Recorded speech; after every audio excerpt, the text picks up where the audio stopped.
ये तो ऐसे ही हुआ कि चंदन के पास रह करके सांप सांप ही रह गया। मानो चंदन में विष नहीं व्याप्त हुआ तो सांप में भी तो चंदन के गुण नहीं आ पाए।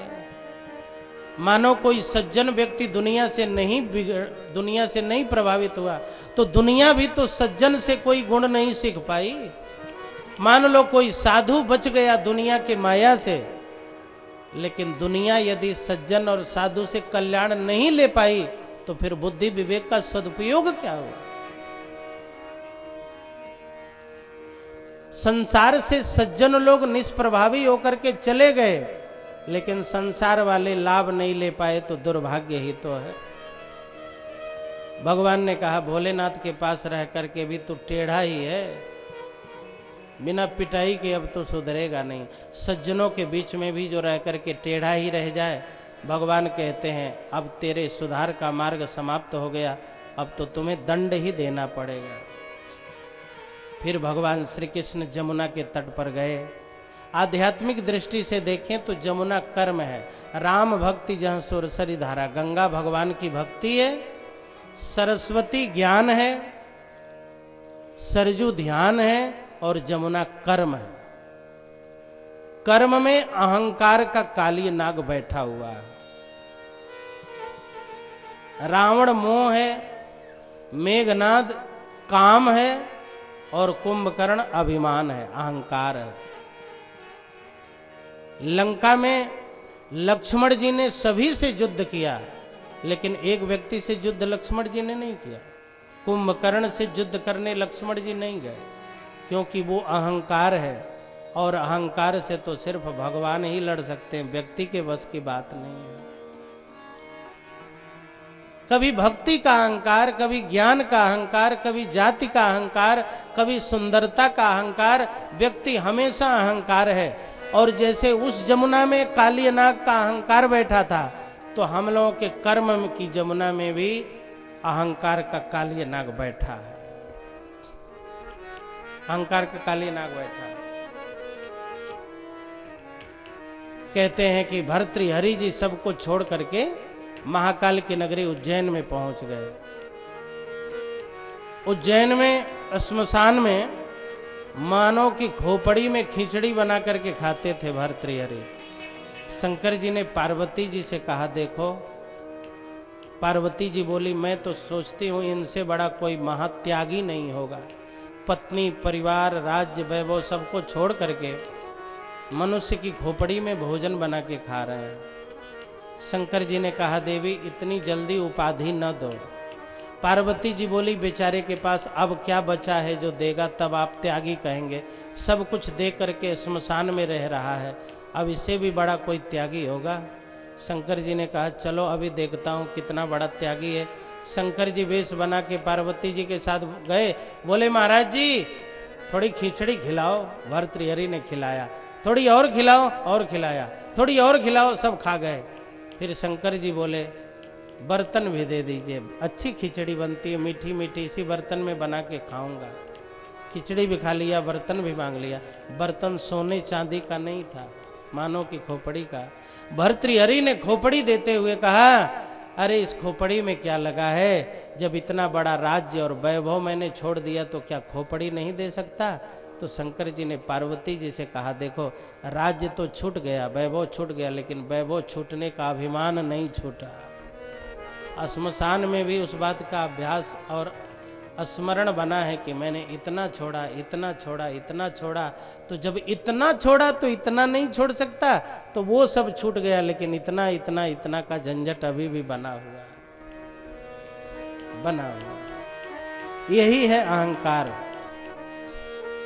जाति विद्या महत्वम च रूप यौवन में च।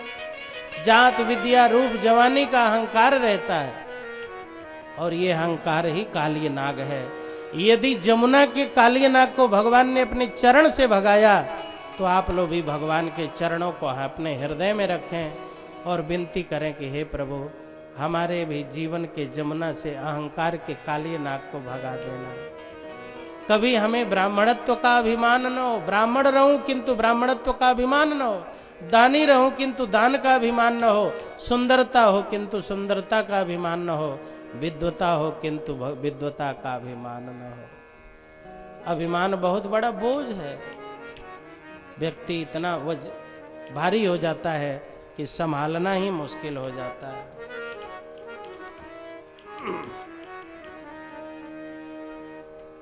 देखिए, स्वाभिमान और अभिमान दो शब्द है। अभिमान को ही अहंकार भी कहते हैं।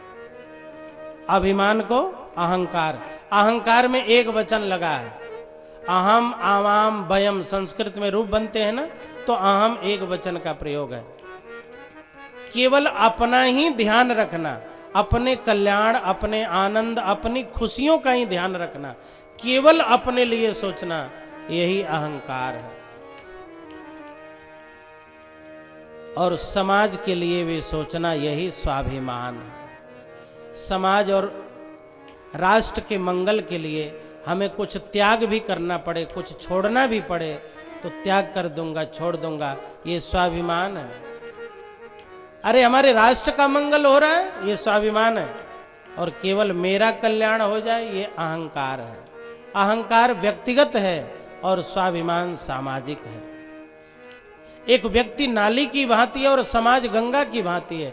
नाली गंदी हो जाए तो गंगा सुधार देंगी, लेकिन गंगा गंदी हो जाए तो उसे कौन सुधारेगा। स्वाभिमान करना अच्छा है, लेकिन अहंकार करना बिल्कुल गंदा है। गोस्वामी तुलसीदास जी कहते हैं, प्रभु हमें अहंकार बना रहे, अभिमान बना रहे। क्या अभिमान? कि मैं भगवान का हूं। अस अभिमान जाई नहीं भोरे, मैं सेवक रघुपति पति मोरे। अस अभिमान जाई नहीं भोरे, मैं सेवक रघुपति पति मोरे।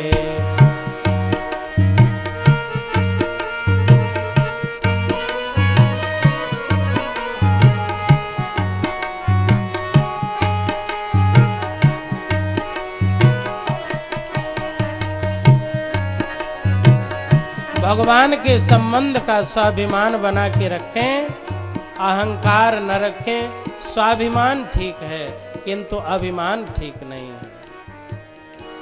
भगवान श्री कृष्ण ने जमुना में जाकर के काली नाग के ऊपर चरण का प्रहार किया। कंदुक क्रीड़ा के बहाने भगवान गए, चरण का प्रहार किया, काली नाग भाग गया और भगवान ने शुद्धि कर दी जमुना की। अच्छा, ये काली नाग गरुण जी के प्रहार से डर के मारे जमुना में घुस गया था। कहने लगा, गरुण जी अब मारना बंद कर देंगे, जमुना में घुस गया हूं, अब जमुना में कौन आएगा, अब जो भी करूंगा कोई मुझे नहीं पकड़ सकता। भगवान बोले, सुनो, गरुण जी नहीं आएंगे, लेकिन गरुण जी के भगवान तो आ जाएंगे। भक्त के लात से बचोगे तो भगवान का लात खाओगे। इसका मतलब यदि आप गंदे हैं तो कहीं भी जाओगे लात खाने को मिलेगा जरूर, और अच्छे हो तो लंका में भी सब आनंद मिल जाएगा। काली नाग वहां थे, वहां पिटाई हो रही थी, और काली नाग जमुना में आए तो जमुना में भी पिटाई हुई। इसका अर्थ है जगह न बदलने का प्रयास करें, स्वभाव बदलने का प्रयास करें। और यदि स्वभाव अच्छा बन गया तो आप जहाँ भी हैं, अयोध्या में हैं, वृंदावन ही वृंदावन है और भगवान की कृपा का कारण। भगवान ने गोवर्धन धारण करके ब्रजवासियों के दुख को दूर किया और 56 भोग भगवान ने ग्रहण किया। इस चर्चा का भी वर्णन किया। कल की कथा में भगवान का विवाह, कंस का वध, और भगवान उद्धव जी को दूत बना करके वृंदावन में गोपियों के पास भेजेंगे। तो कल भगवान रासलीला करेंगे, कंस वध करेंगे, विवाह होगा। कल बड़ी प्यारी झांकी भी रहेगी। आप लोगों का क्या विचार है, भगवान का विवाह हो कि छोड़ दिया जाए? हाँ? विवाह किया जाए कि छोड़ दिया जाए? हाँ? आप बताइए, खड़े होके बोलिए, समझ में नहीं आ रहा। विवाह होए कि न होए? हाँ? काहे होए? आपका हुआ है? कोई लाभ बताइए, क्या लाभ है? हाँ? का?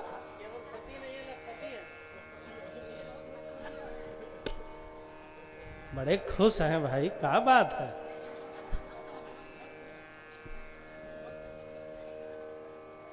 विवाह होना चाहिए कह रहे हैं। अच्छा, जिसका विवाह नहीं हुआ है बाजार में जाके पेड़ा खरीद के खा ले, कोई जिम्मेदारी है? लेकिन जिसका हो चुका है वो खाएगा? तो नहीं खाएगा तो क्या ईमानदार है? मजबूरी है। सोचेगा भैया खा लें, घर चलेंगे तो अभी पत्नी जी मुंह महक के कहेंगी, अच्छा अकेले अकेले खाई आयो ना। तो आदमी सोचता है कि चलो बंधवा के ले चले। तो पहले अकेले व्यक्ति अकेले के लिए जीता था, अब कम से कम अपने विचारों में दूसरे को जगह तो दिया उसने।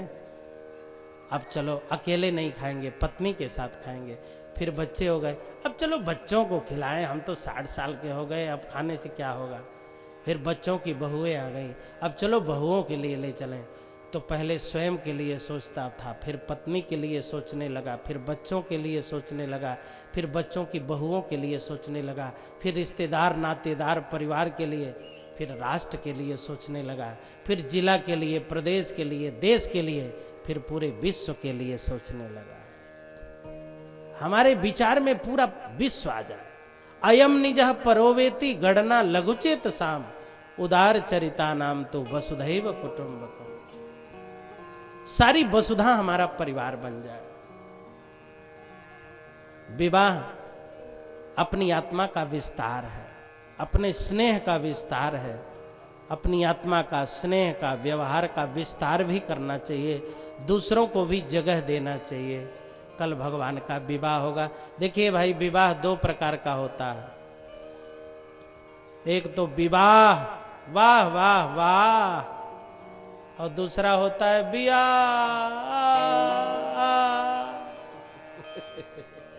मार पिटाई झगड़ा हो गया, वो हो गया बियाह। अच्छा, आजकल बियाह होता है, लोग कहते हैं भैया उनका बियाह आए।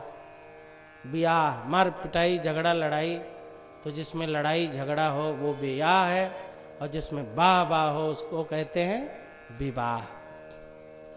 4 प्रकार के विवाह हैं। मतलब ये तो क्वालिटी की बात है, शास्त्रीय हिसाब से 4 प्रकार के विवाह कौन कौन है? 4 प्रकार के विवाह हुए हैं। एक प्रकार के विवाह में दुल्हा को दुल्हन पसंद और दुल्हन को दुल्हा ना पसंद। समझ लीजिए, क्या? दुल्हा को दुल्हन पसंद और दुल्हन को दुल्हा ना पसंद। दूसरा विवाह में 1 मिनट, आप कौन वाले में से थे? दुल्हा को तो दुल्हन पसंद और दुल्हन को दुल्हा ना पसंद है? दुल्हा को दुल्हन पसंद। नारद जी को दुल्हनिया पसंद थी, दुल्हनिये को दुल्हा पसंद नहीं था। ये दाढ़ी वाला बाबा कहां से आ गया? एक ये ब्याह है, और दूसरा विवाह में दुल्हन को दुल्हा पसंद लेकिन दुल्हा को दुल्हन ना पसंद। आप बहुत ध्यान से सुन रहे हैं। दुल्हन को दुल्हा पसंद लेकिन दुल्हा को दुल्हन न पसंद। सुपड़खिया, दुल्हनिया को दुल्हा तो पसंद है ही है, लेकिन दुल्हे राजा को दुल्हन नहीं पसंद है। वो तो गई ही, तुम सम पुरुष नमो सम नारी, यह संजोग विधि रचा विचारी। ब्रह्मा जी भी माथा पीटने लगे, हमने कब तुम्हारा संजोग बनाया नालायक, हैं? हमको भी बीच में फंसा दिया तुमने। भगवान मिलेंगे पूछेंगे का हो ब्रह्मा जी, बुढ़ौती में दिमाग खराब है, इसी से हमारा जुगाड़ भिड़ाते रहते हो। ये दूसरा विवाह। और तीसरा विवाह में दुल्हा को दुल्हन पसंद, दुल्हन को दुल्हा पसंद, किसी को ना पसंद। दुल्हन को दुल्हा पसंद है, दुल्हा को दुल्हन पसंद, लेकिन बाकी किसी को नहीं पसंद है। बहुत चिंतित हो गए क्या बात? ये कौन है? शंकर जी को पार्वती जी पसंद और पार्वती जी को शंकर जी पसंद। अब बाकी बारात देख करके बच्चों की धड़कन बढ़ गई। दादा बारात है कि जमराज की पलटन है। और चौथा विवाह दुल्हा को दुल्हन पसंद, दुल्हन को दुल्हा पसंद, सारे समाज को पसंद, सारे विश्व को पसंद, सारे देवलोक को पसंद। ये राम जी का विवाह है। राम जी को सीता जी पसंद है, सीता जी को राम जी। अयोध्या वालों को भी प्रसन्नता है, जनकपुर वालों को, और आपको हमको सबको प्रसन्नता है। हाँ? तो कल भगवान का विवाह होगा। तो भगवान को रुक्मिणी जी पसंद है, रुक्मिणी जी को भगवान पसंद है। अब आप लोगों को ये विवाह पसंद है कि नहीं है? विवाह होए कि ना होए, जिसको जो समर्थक है हाथ उठावे कि भगवान का विवाह हो जाए। हाँ ठीक है, ठीक है, ठीक है। अब भगवान करे आप लोगों की भी जुगाड़, आप लोगों का भी जल्दी बने। रिटायरमेंट लोगों के लिए नहीं कह रहा हूं। दरोगा जी आप बड़े खुश लग रहे हैं।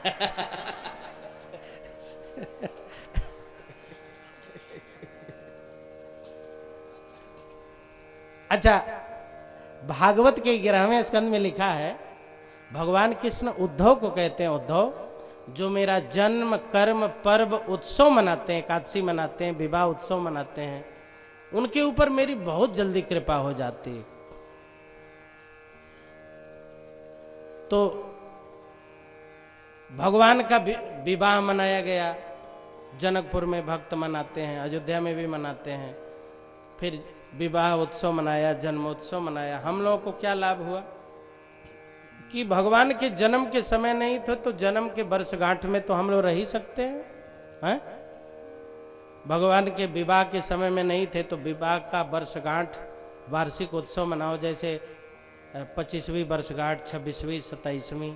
अब देखिए, एक बच्चा अपने मम्मी पापा का एल्बम देख रहा था। पापा ये कौन है? पापा ने कहा देख नहीं रहे हो, हम ही तो हैं। अरे अब बुढ़ाए गए हैं, पहले ऐसे थे। ये कौन है? देख कुछ पहचान दे, तुम्हारी मम्मी नहीं है? अरे वाह बाबा। और ये तुम्हारे चाचा है ना, ये तुम्हारे मामा है, ये काकू है, चाचू है, फुआ है, मौसा है, नाना है, फला है, फला। सब देखने के बाद एल्बम समाप्त हो गया। लड़का रोने लगा, कहने लगा इसमें हम कहाँ हैं? पापा ने कहा बेटा इसमें तुम कहाँ रहोगे? नहीं पापा हम तो रहेंगे रहेंगे। अब माता पिता के विवाह में बच्चे के रहने का कोई जुगाड़ ही नहीं है। अरे विवाह के समय नहीं था तो विवाह का वर्षगांठ मना लो, 2 कुर्सी रखो, 2 जयमाला लगाओ और फिर जयमाला पड़े और बच्चा माता पिता के विवाह का साक्षी बने।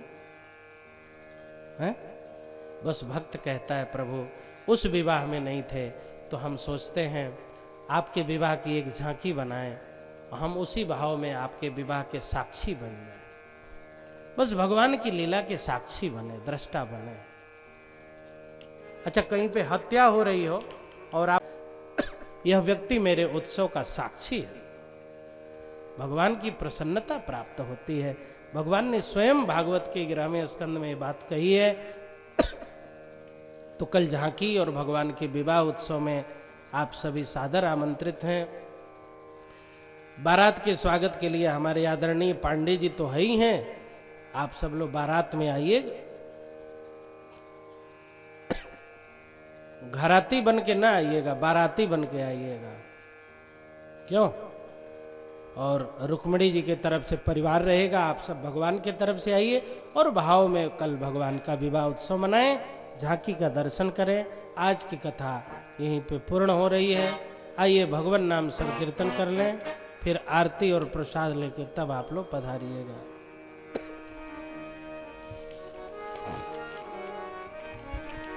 श्रीमन नारायण नारायण हरे हरे, श्रीमन नारायण नारायण हरे हरे, श्रीमन नारायण नारायण हरे हरे, श्रीमन नारायण नारायण हरे। तेरी लीला जग से न्यारी न्यारी हरे हरे, तेरी लीला जग से न्यारी न्यारी हरे हरे। श्रीमन नारायण नारायण ताली बजा के गाइए। श्रीमन नारायण नारायण हरे हरे, श्रीमन नारायण नारायण हरे हरे। तेरी लीला जग से न्यारी न्यारी हरे हरे, तेरी लीला जग से न्यारी न्यारी हरे हरे। श्रीमन नारायण नारायण हरे हरे, श्रीमन नारायण नारायण हरे हरे, श्रीमन नारायण नारायण हरे हरे, श्रीमन नारायण नारायण हरे हरे, श्रीमन नारायण नारायण हरे हरे, श्रीमन नारायण नारायण हरे हरे। तेरी लीला जग से न्यारी न्यारी हरे हरे, तेरी लीला जग से न्यारी न्यारी हरे हरे। श्रीमन नारायण नारायण हरे हरे, श्रीमन नारायण नारायण हरे हरे, श्रीमन नारायण नारायण हरे हरे, श्रीमन नारायण नारायण हरे हरे हरे हरे हरे। बोलिए आनंद कंद भगवान की। आरती के लिए सभी भक्तों से निवेदन है, खड़े हो जाए।